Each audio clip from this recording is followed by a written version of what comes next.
Muy buenas a todos, bienvenidos a un vídeo más. Hoy vamos a hablar de la empresa de pagos Visa, que es una de las empresas pues, más grandes, ¿no?, de todo este sector, junto a Mastercard. Visa es uno de los líderes pues, del sector de pagos y opera en más de 200 países.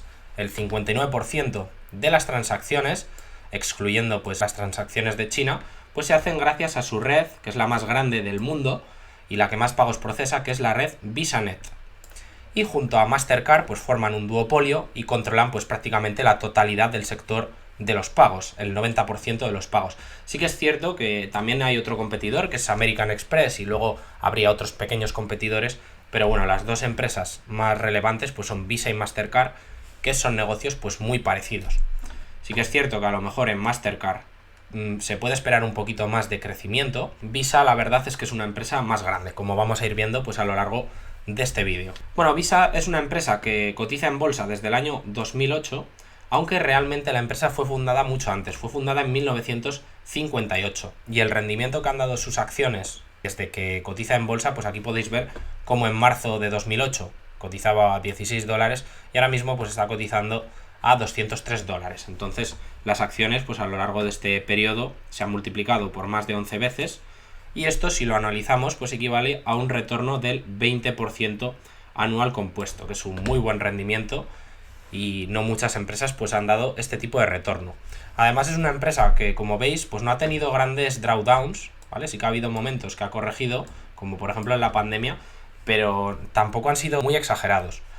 Y bueno, pues como actualmente lleva una corrección ya considerable, en torno al 20% de caída lleva, pues pienso que puede ser un momento interesante para fijarnos en esta empresa, que ya os adelanto que es una empresa con muy buenos números.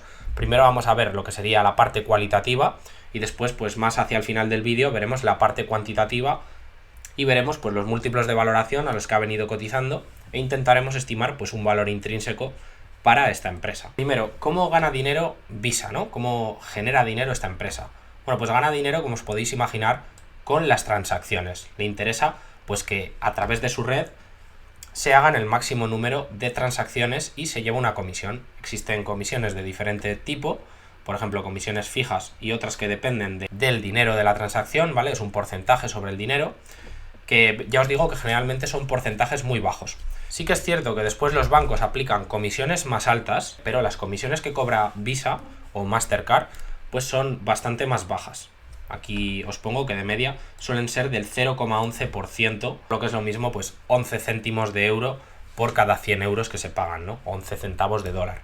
Entonces son comisiones pues bastante bajas. Sí que es cierto que si, por ejemplo, son pagos internacionales, pues ahí sí que es algo más alto, es unas 10 veces más alto, ¿vale? El porcentaje es en torno al 1%.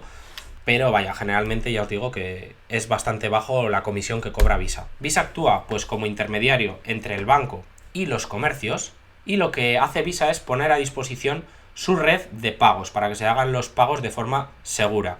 Visa no es una institución financiera, esto es algo que mucha gente lo confunde y es por eso que no es un negocio exactamente igual al de American Express. Y bueno, al no ser una institución financiera, Visa no emite las tarjetas. Las tarjetas realmente las emiten los bancos.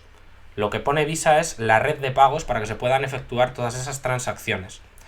Entonces, esto quiere decir que Visa no asume riesgos crediticios, por ejemplo, de impagos, ¿no?, con tarjetas de crédito o ese tipo de riesgos. Y esto es algo muy bueno, tampoco cobra ningún tipo de interés, pues si alguien hace pagos con la tarjeta de crédito, pues Visa cobrará las comisiones que hemos dicho por efectuar esa transacción, pero si hay gente que ha financiado X dinero con una tarjeta de crédito, eso es tema del banco, ¿vale? Visa ahí no va a cobrar intereses por haber financiado ese dinero ni nada.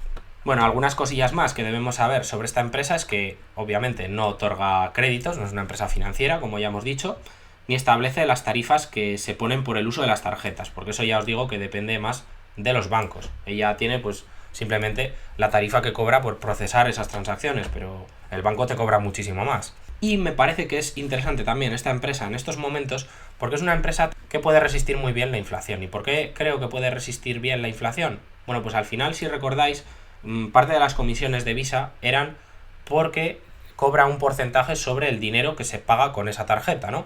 El 0,11% veíamos antes de media.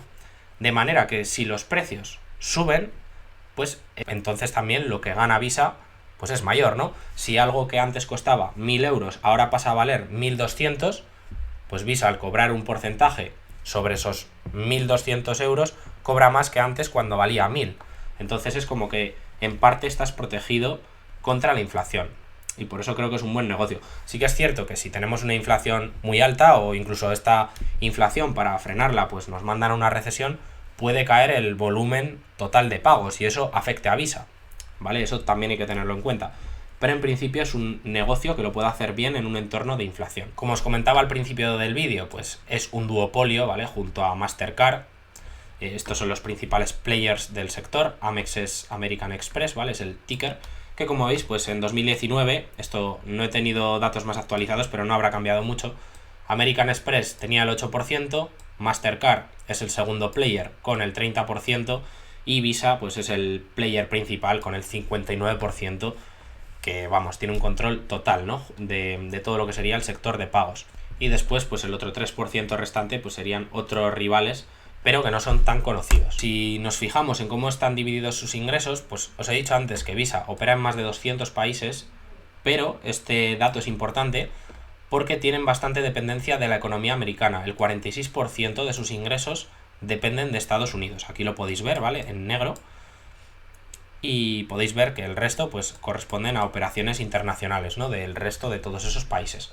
Entonces sí que es cierto, y esto sería un punto pues en contra de Visa, que depende o tiene más dependencia de la economía de Estados Unidos que su rival Mastercard, que tiene menos dependencia pues de esta economía. Entonces, pues imaginaros, por ejemplo, una recesión fuerte en Estados Unidos que hiciera que cayese el consumo y la gente gastase menos y pagase menos con la tarjeta, pues este negocio de Visa podría verse más afectado que, por ejemplo, el de Mastercard. Eso siempre y cuando la recesión se concentrase pues en esa región. Pero bueno, tampoco creo que sea algo extremadamente importante, sino un dato más que debemos conocer. Sobre los márgenes de la empresa, pues Visa es una empresa que tiene unos márgenes impresionantes, la verdad. Pocas empresas veréis con unos márgenes operativos pues como los de esta empresa, ¿no? Y como veis han ido evolucionando pues de forma muy positiva a lo largo de los años. Veis que en 2004 eran en torno al 20% y actualmente pues están por encima del 60%. Son unos márgenes EBIT increíbles. ¿Por qué han ido evolucionando estos márgenes operativos hasta estos niveles en los que está ahora? Bueno, pues a medida que ha ido ganando escala, se ha ido aprovechando de lo que se conoce como las economías de escala, de manera que sus costes por transacción se han ido reduciendo, mientras cobraba lo mismo o incluso cobraba más a sus clientes. Entonces eso hace pues que se incrementen sus márgenes y ya veis que son impresionantes. Y tiene mejores márgenes que Mastercard también por ese mismo motivo, porque tiene una mayor escala. Pero bueno, aún así los márgenes de Mastercard ya veis que son también increíbles, están por encima del 50% y posiblemente pues se sigan expandiendo en el futuro a medida que siga ganando escala, ¿no?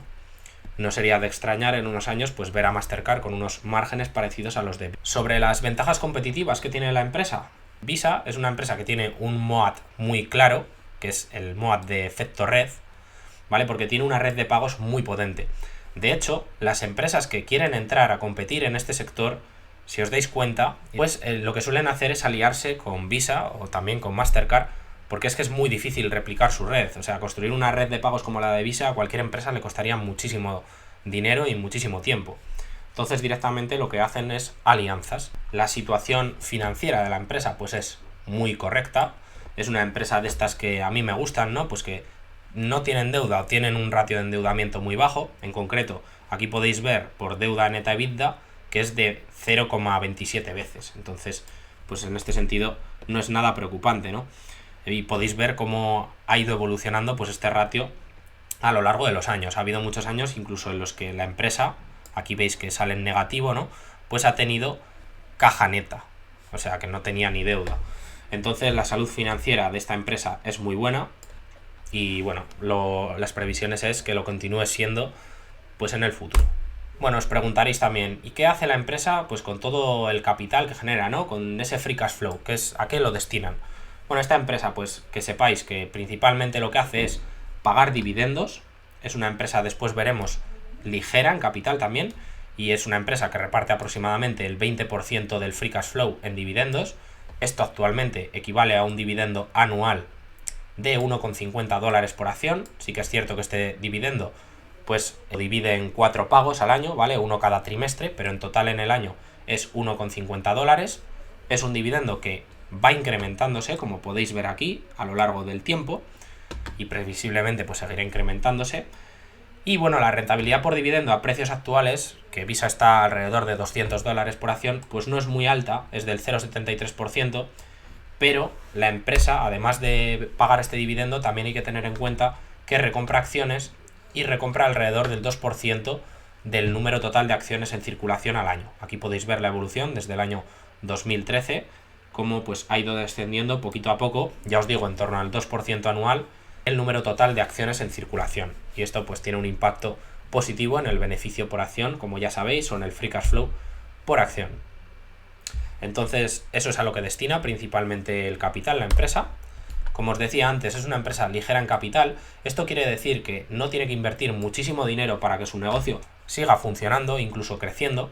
Aquí podéis ver cómo en el año 2022, esto todavía son previsiones, podemos ver cómo el ratio CAPEX Sales, el CAPEX, las inversiones, ¿vale? Tanto el CAPEX de mantenimiento está incluido aquí, como el de expansión para seguir creciendo, dividido entre las ventas, pues este ratio es del 3%, entonces no destina pues mucho dinero, ¿no? a reinvertir en el negocio, pues porque es un buen negocio y no necesita destinar pues un montón de efectivo, ¿no? Cada año. Entonces esto es algo muy bueno, es una empresa, pues como os pongo, poco intensiva en capital, es un buen negocio.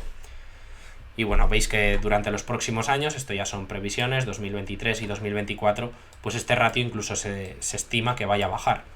Y más o menos, pues en el pasado también ha estado en torno al 3%, en algunos momentos un poco por encima, pero vaya, ya veis que está en unos buenos niveles.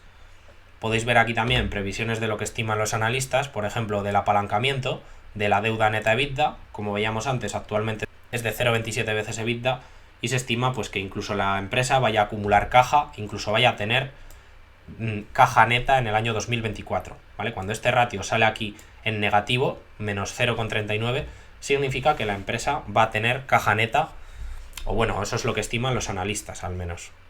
Tiene unos ratios de rentabilidad muy altos, aquí podéis ver por ejemplo el ROE, que es superior al 40% en estos momentos, y se estima pues que todavía va a ir más arriba. Y bueno, parece que los números son muy buenos. Hablando un poquito sobre sus competidores, pues ya os he mencionado que Mastercard es el principal competidor de Visa. Estaría por ahí American Express, pero ya os digo, American Express tampoco es un negocio exactamente igual, porque sobre American Express sí que recae riesgo financiero, a diferencia de negocios como el de Visa y Mastercard. Entonces, no es un negocio exactamente igual. Es una muy buena empresa también, una posición histórica de Buffett, ¿no? Y con la que ha ganado muchísimo dinero. Pero ya os digo que no son negocios exactamente iguales. Hablando sobre Mastercard, esta sí que es una empresa pues más similar a Visa, pero como hemos visto antes, pues Visa sí que tiene una mayor cuota de mercado, cerca del 60%, y la escala también es mayor. Y esto pues se traducía en unos mejores márgenes operativos, como hemos visto anteriormente en la gráfica. Sí que es cierto, aquí os pongo un apunte, que Mastercard tiene una mayor cuota de mercado en lo que son tarjetas de crédito respecto a las de débito, ¿vale? De lo que puede tener Visa. Y eso pues permite ingresar un poco más de dinero por cada transacción, ¿vale? En las tarjetas de crédito la comisión que cobran estas empresas es un poquito más alta que en las de débito. Entonces eso sí que es cierto que es un poquito mejor en el caso de Mastercard. Bueno, aprovecho chicos para recordaros que podéis seguirme en Twitter si todavía no me seguís, si queréis estar al tanto pues de noticias de actualidad, ¿vale? Y de un montón de contenido interesante que comparto por allí con vosotros, donde ya somos más de 9.000 personas. Y podéis suscribiros al canal si queréis estar atentos pues a nuevas tesis de inversión, como puede ser esta de Visa o la de Louis Vuitton, que vendrá en el futuro, ya os lo adelanto, donde ya somos más de 4.900 inversores. Y además de tesis de inversión, pues también subo vídeos analizando resultados de las empresas cuando los van presentando, e incluso ahora estoy haciendo como una especie de serie en la que cada semana pues recopilo las noticias más interesantes de pues todas estas empresas de las que vamos hablando en el canal, y os comparto pues un pequeño vídeo de unos 10 minutos para que pues estéis al día, ¿no? De todas estas noticias y no os perdáis nada. Entonces os recomiendo suscribir. Bueno, echando un ojo a los principales accionistas de la empresa, que es algo pues que es interesante mirar, ¿no? Si hay algún accionista mayoritario. Bueno, pues en este caso son 3 fondos de inversión los principales accionistas, aquí lo podéis ver, de Vanguard Group con el 8,72%, BlackRock que tiene el 7,39% y FMR que tiene el 5,21%. Y sobre el equipo directivo, bueno, aquí tenéis sus nombres, pero deciros que yo lo he estado investigando un poquito y tienen una gran parte de su patrimonio en acciones. Esto siempre es positivo porque les alinea con nosotros. Y el CEO anteriormente pues ocupó diferentes cargos en American Express. Entonces es una persona que conoce muy bien el sector. En concreto veis que entre 1987 y 2010. Y desde el año 2016 pues lleva ejerciendo el cargo de CEO en Visa. Entonces lleva ya unos 6 años aquí de CEO, pero ya os digo que ha estado aquí pues estos 23 años como directivo en American Express, así que es una persona que conoce de qué va el sector de los pagos, ¿no? Bueno, lo que os comentaba antes, de que otras empresas pues no deciden crear su red de pagos desde cero, sino que prefieren aliarse con empresas como Visa o Mastercard, es pues por ejemplo Google Pay. Google Pay es esta forma que tenemos de pagar a través de nuestro smartphone, ¿vale? En el que podemos vincular una tarjeta de crédito y a través del chip NFC que tienen ahora los teléfonos, pues podemos pagar sin llevar la tarjeta. Bueno, a muchos de nosotros pues nos podría venir a la cabeza que Google, en este caso, con Google Pay o otros sistemas de pago similares de otras empresas, pues le estarían perjudicando al negocio de Visa, ¿no? Le estarían robando dinero de esas transacciones, ¿no? Pero lo cierto no es así. Este extracto, de hecho, está sacado de la página web de la propia Visa, donde te explican pues qué es Google Pay y cómo te lo puedes descargar y cómo puedes usarlo. Y ya veis que tienen una asociación. Entonces, lo que hace Google es utilizar la red de pagos de Visa, VisaNet, que veíamos antes. Por lo que cada vez que alguien paga pues con su smartwatch o con su smartphone, pues está utilizando realmente la red de pagos de Visa y Visa se está beneficiando. Entonces, bueno, esto creo que es algo interesante. Sí que es cierto que en el futuro podrían venir pues nuevas formas de pago disruptivas. Hay quien habla de criptomonedas y de otro tipo de formas de pago, ¿vale? Eso sí que podría ser a lo mejor una amenaza pues para empresas de este estilo, pero sí que os digo que creo que es muy difícil construir una red de pagos que pueda igualar a la de Visa o Mastercard y pueda procesar pues todo ese volumen de transacciones, y creo que no es algo sencillo y de momento pues no lo estamos viendo. De hecho, los negocios de Visa y de Mastercard van muy bien, tienen un crecimiento bastante espectacular y parece que nada de esto pues esté pasando, ¿no? Pero sí que puede ser que en el futuro pues podrían tener problemas por tecnologías disruptivas, por ejemplo, que puedan aparecer, ¿no? Y que mejoren pues todos estos procesos de pago. Pero bueno, ya os digo que de momento eso no lo estamos viendo. Posibles riesgos, pues aparte de esto que os estaba comentando de la tecnología disruptiva, pues riesgos regulatorios, que por ejemplo regulen el dinero que puede cobrar Visa por cada una de estas transacciones. Y otro riesgo que le veo, por citarlo, que ya os lo he comentado antes, era el que depende más que su rival Mastercard de la economía de Estados Unidos.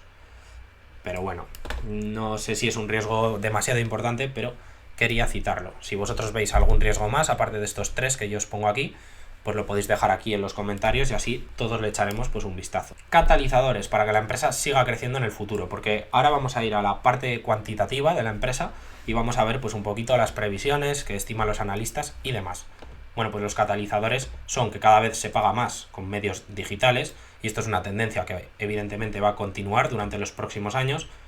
Los gobiernos ya veis que cada vez pues nos permiten pagar menos con efectivo, nos permiten hacer pagos de menor importe, ¿vale?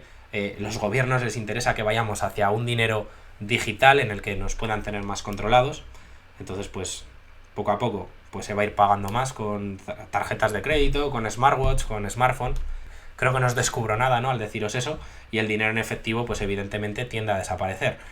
Y el comercio electrónico sigue en auge y las previsiones son de que va a ir a más. Entonces esto creo que son catalizadores para que se siga pagando y cada vez vaya pagándose más, pues ya os digo, con estos pagos digitales que utilizan la red de Visa y de Mastercard, y que bueno, pues al fin y al cabo es su negocio, ¿no?